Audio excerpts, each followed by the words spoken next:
Assalamualaikum warahmatullahi wabarakatuh.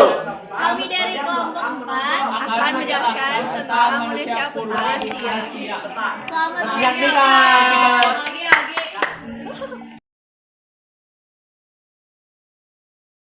Manusia purba Asia ditemukan daerahnya biasanya ada di tempat subur. Pelopor penelitian yang menemukan manusia purba ini adalah Davinson Black, seorang guru besar anatomi berkebangsaan Kanada.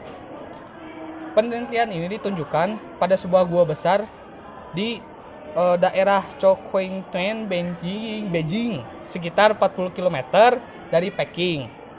Nah, Davinson mulai penelitiannya dan didanai oleh Yayasan Rockefeller pada tahun 1927 dan menemukan banyak fragmen fosil. Fragmen itu dinamakan Homo pekinensis atau berarti Homo dari manusia, artinya manusia dari Peking. Nah, setelah itu dilanjutkan oleh Franz Weinreich kemudian pada tahun 1933. Franz adalah seorang peneliti dari Universitas Yale, Amerika Serikat. Pada tahun 1930 dia memulai di Bukit Siwalik, Pakistan. Franz juga menemukan fosil yang bentuknya dapat diarahkan kepada bentuk manusia yang dinamai Ramapithecus brevitis. Asal mula hominid humanoid purba Asia sekitar 1,8 juta tahun lalu. Bergerak populasi humanoid mulai bergerak meninggal Afrika. Homo erectus dipercaya telah mendiami Asia Timur dan dipercaya telah mendiami Asia Tenggara pada tahun sudah 1,8 juta tahun yang lalu sampai 40.000 tahun yang lalu. Beberapa jenis manusia purba Asia tersebut dalam pembahasan berikut. Manusia purba Asia. Yang pertama ada Homo erectus. Jejak paling awal dari kehidupan manusia purba berjenis Homo erectus ditemukan di Tiongkok. Diperkirakan bahwa manusia purba tertarik dengan iklim yang hangat dan tanah yang subur di Tiongkok bagian tengah pada waktu lebih dari 500.000 tahun yang lalu. Sisa-sisa fosil yang disebut manusia Yuanmou ditemukan di provinsi Yunnan, barat daya Tiongkok, dan penampilannya seperti berasal dari 1,7 juta tahun yang lalu. Sementara penemuan alat-alat batu di Nihewa, provinsi Hebei, Cina Utara diperkirakan memiliki usia sekitar 1,66 juta tahun lamanya. Yang kedua ada Sinanthropus pekinensis. Jenis manusia purba Asia ini hidup dalam waktu yang bersamaan dengan manusia purba di Indonesia, yaitu jenis Pithecanthropus. Maka mereka juga sudah mengenal api seperti Pithecanthropus. Ciri-cirinya adalah kapasitas tulang tengkoraknya berjumlah 1000 cm3.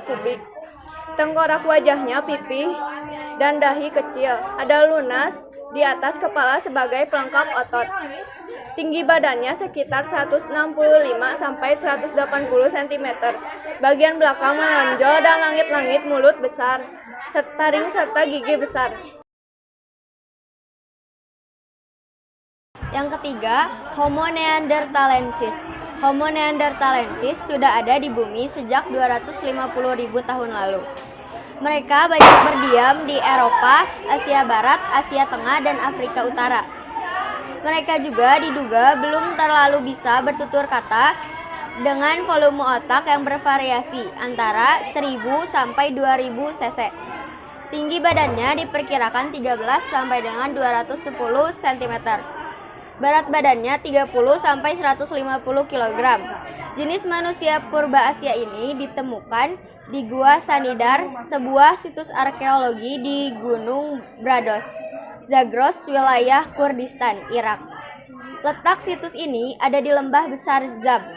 Ralph Selecki bersama tim dari Universitas Columbia meneliti dan menemukan fosil ini sejak tahun 1957 sampai dengan 1961 yang diperkirakan usianya kurang lebih sekitar 60.000 hingga 80.000 tahun lalu. Yang keempat, Pithecanthropus lantianensis. Fosil dari jenis manusia purba Asia berikut ini ditemukan di Lantien, Cina Selatan. Diduga hidup pada satu masa dengan Pithecanthropus mojokertensis. Arkeolog yang menemukannya adalah Wo Jungkang pada tahun 1963 berupa tulang mandibula atau tulang rahang dan dipublikasikan pada tahun 1964. Nama lain dari spesies ini adalah Homo erectus lantianensis yang diperkirakan hidup sekitar 800.000 tahun yang lalu.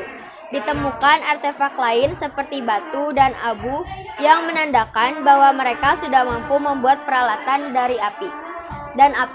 Ciri-ciri Sinanthropus lantianensis adalah ukuran tubuhnya lebih kecil daripada Homo erectus. Tulang kening lebih menonjol dan orbit matanya berbentuk persegi.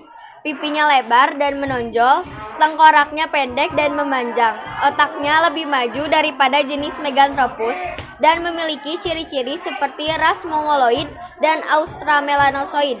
Volume otaknya diperkirakan 780 cc, hampir sama dengan volume otak dari Homo erectus. 5. Luzonensis.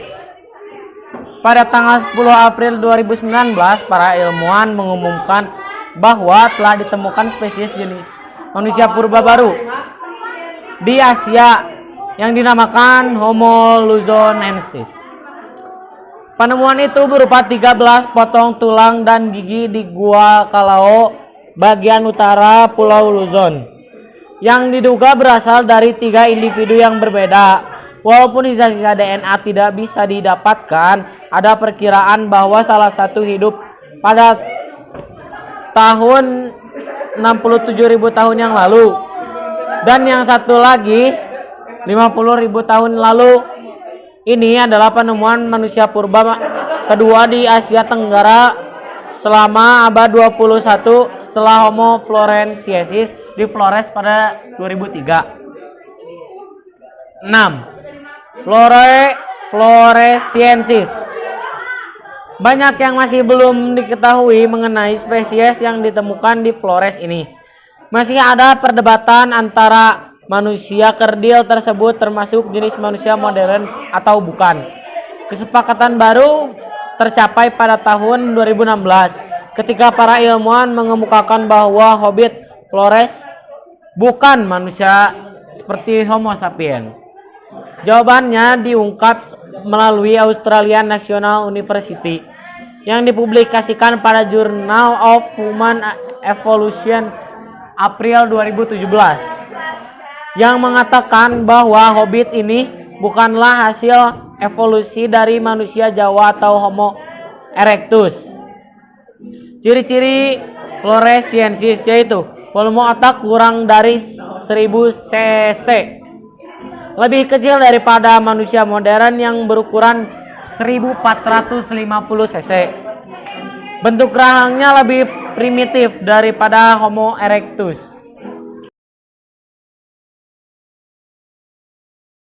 Kesimpulannya, penemuan yang terjadi pada abad ini menunjukkan bahwa masih ada kemungkinan dalam sejarah benua Asia masih menyimpan banyak jejak prasejarah mengenai nenek moyang manusia, yaitu jenis manusia purba Asia.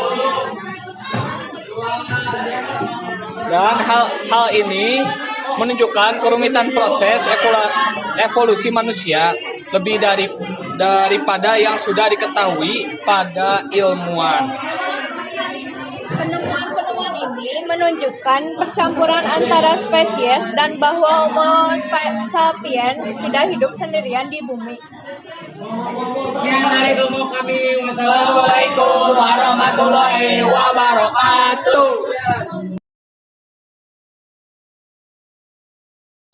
Bye-bye.